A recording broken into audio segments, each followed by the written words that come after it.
Sa pagdiriwang ng 2025 National Crime Prevention Week, katuwang ang buong bansa, ang Philippine National Police ay muling pinatibay ang kanilang paninindigan sa pagpapanatili ng kapayapaan at kaayusan sa pamayanan.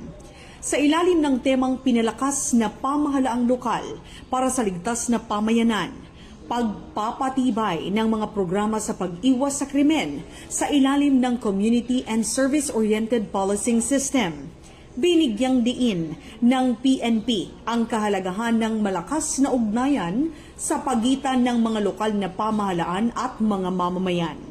Ayon sa PNP, ang tagumpay ng kampanya laban sa krimen ay nakasalalay sa aktibong pakikilahok ng mga lokal na unit ng pamahalaan at ng mga komunidad.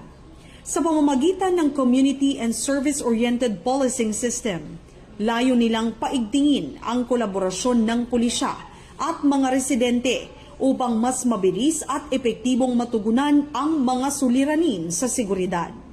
Hinimok ng PNP ang bawat Pilipino na maging kabahagi ng adhikain para sa ligtas na pamayanan, sapagkat ito ay responsibilidad ng bawat isa. Sa sama-samang pagtutulungan, naniniwala ang ahensya na mas mapapalakas ang kultura ng malasakit, kooperasyon at pagkakaisa na magdadala sa ating bansa tungo sa isang bagong Pilipinas na ligtas at maunlad.